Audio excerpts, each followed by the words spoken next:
there's been a lot of concern about a new virus called the Zika virus. How rapidly is it spreading? Is it coming to this country? How many people might be affected here and worldwide? Is it the threat to children that people have said it is?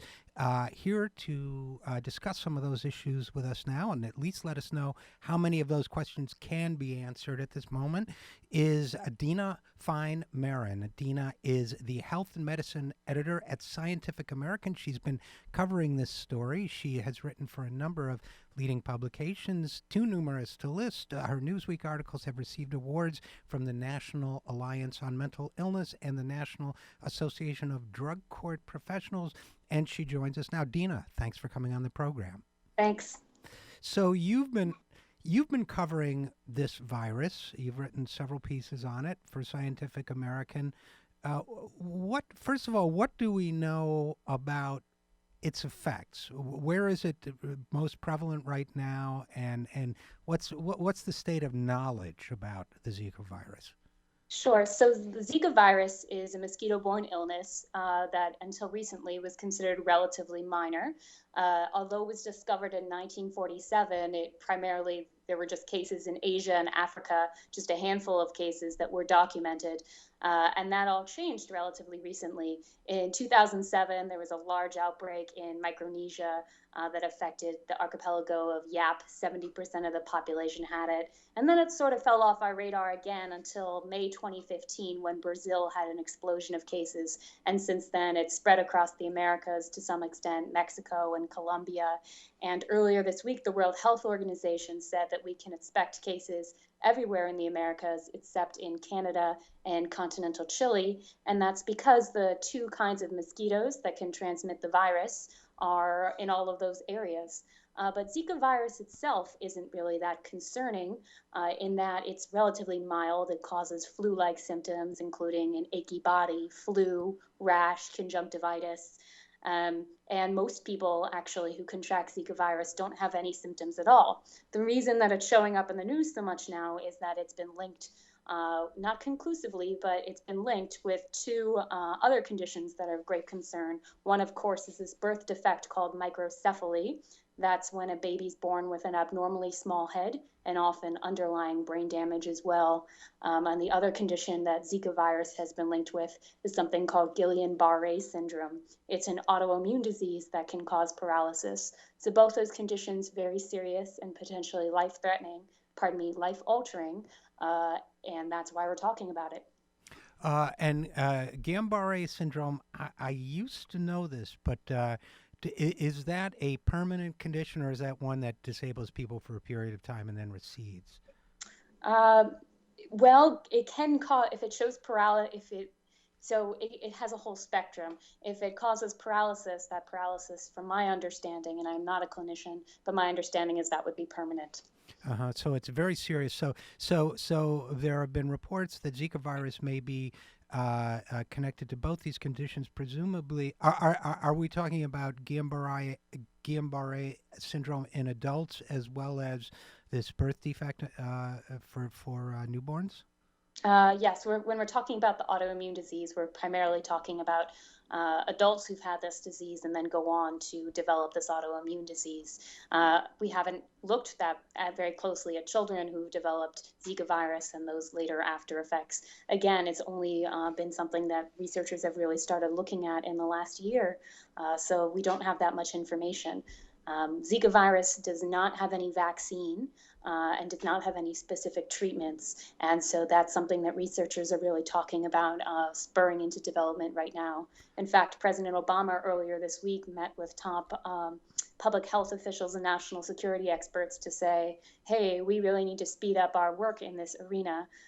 And earlier today, the National Institutes of Health and CDC spoke with media, such as myself, and they said, that unfortunately it doesn't look like there will be any vaccine that would be likely to be developed in this year or in the next few years against Zika virus. So that's pretty concerning when you think about it. And again, although NIH has been looking at other mosquito-borne diseases for many years, Zika virus has not been a focus. And so that's why we haven't been spurred into developing a vaccine quickly. There are two potential candidate vaccines that they're looking at. Those are vaccines that they would adapt from other uses. And NIH today said they might start a phase 1 trial of one of those vaccine approaches later this year, but phase 1 is literally just testing for safety. So So there would be a long way to go. So we're a ways out. We're talking with Dina Maron about the Zika virus. Now, do we know yet? I clearly it's not been conclusively proven the relationship between children born with microcephaly and the Zika virus, but my sense from reading is that there's a strong indication of a relationship. How sure do people feel? How likely is that relationship to be real? Okay, so what's happening here with microcephaly is the evidence we have to go on linking it to Zika virus is that, one, we do know that Zika virus can cross the placental barrier. We're seeing it in the amniotic fluid of pregnant women, so we know the virus can get past. We've seen in 6 infants that were born with microcephaly in Brazil that there was laboratory confirmed evidence that genetic material of the virus was inside the child. So that's indicative of, it's some evidence connecting the two. And then we've also seen from testing that CDC did from samples that Brazilian government offered of children that were born with microcephaly and also of some miscarriages of women that had Zika virus. We again saw signs of the virus in the bodies of those individuals. So that's the evidence that we have to go on right now. Which is But that's fairly, not conclusive. if I can interrupt, it's Yeah. not conclusive, but it's fairly compelling, I would say. Sure, it is compelling. It's not as compelling as if you had a case control study comparing the infants born with microcephaly versus those that were not born with that condition, which is something that most researchers would say they need to make that firm link. Right. And how well do they feel? How strongly do they feel they've shown the relationship between the Zika virus and Guillain-Barré syndrome? So the World Health Organization says it's a strong link. Mm. They use that kind of language when talking about the link, but again, they stress that it is not conclusive, and so more research needs to be done in this area. And from what we know from microcephaly in the past, it's not that we've never seen microcephaly, we've just never seen it connected with Zika virus before. Typically, it occurs after a woman during her pregnancy has acquired a disease like rubella or herpes, or if she was exposed to toxic substances, and sometimes via genetic abnormalities, a child can be born with microcephaly. But again, the definition of microcephaly is also relatively loose. Again, it's a child born with an abnormally small head, and we test that by measuring the circumference of the head and Mm. comparing it to other babies that were born around the same time and are of the same gender. And so there's a little bit of a spectrum here. And one of the things that the CDC has said it wants to do, and the Brazilian government has said it wants to do, is look at these records, have developmental experts looking at these records and concluding, are all these cases legitimately microcephaly as they Right. too would define it. And do you how strongly do they? Sorry, I wasn't clear. How strongly do they feel about the link between Zika virus and Guillain-Barré? So Scientific American was the first to report this link in October 2015, actually. So we've been following it for a while.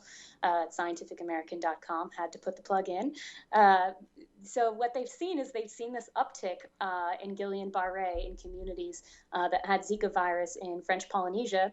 And that's when they first started thinking about this connection. And now, of course, we're looking for it in other communities that are now affected with Zika virus. But like microcephaly, to some extent, this is sort of relatively coincidental information, and we still have to firm up the links.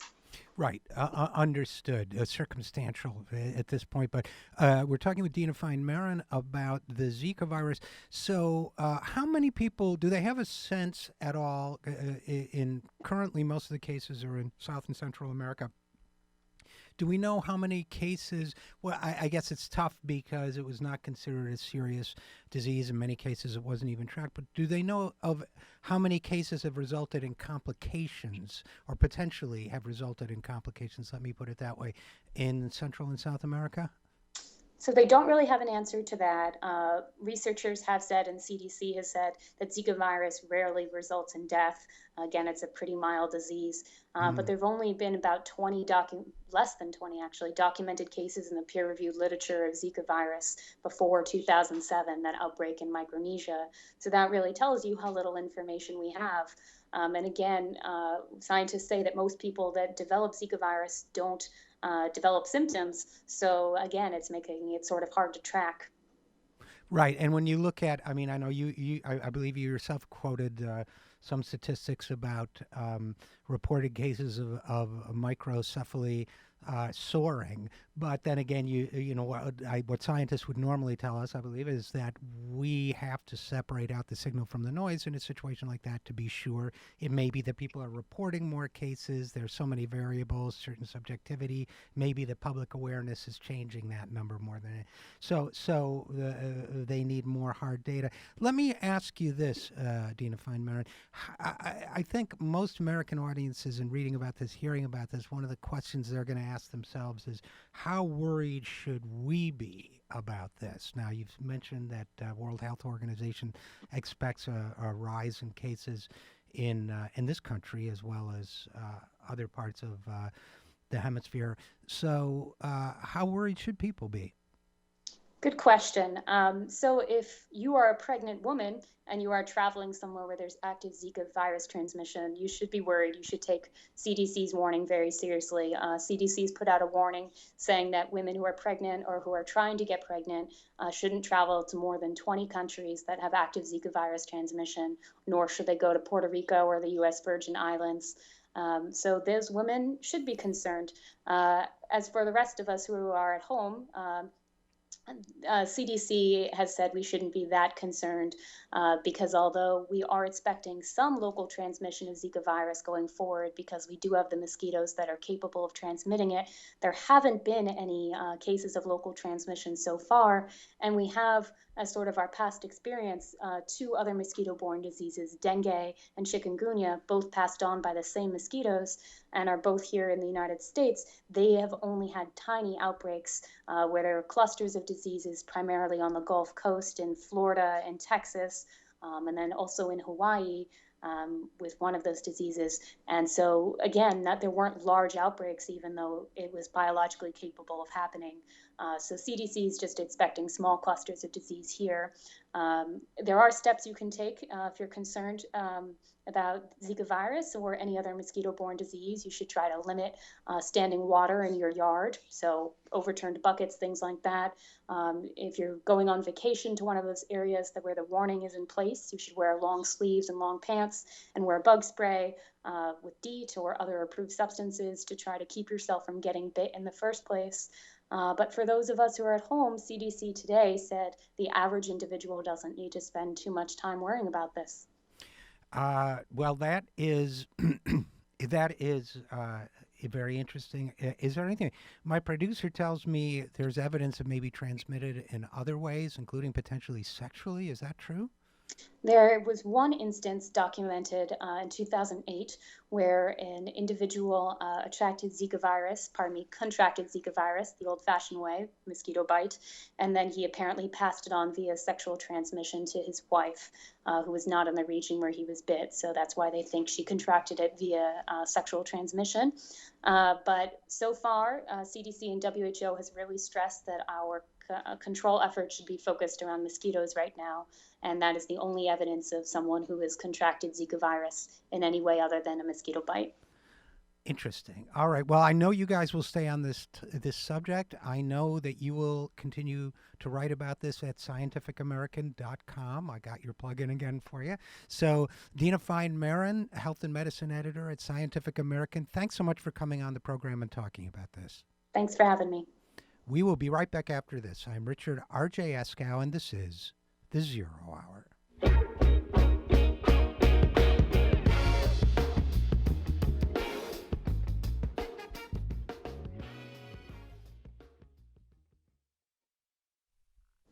All right, we're clear. Cool. Thanks so much. Thank you so much. Appreciate it.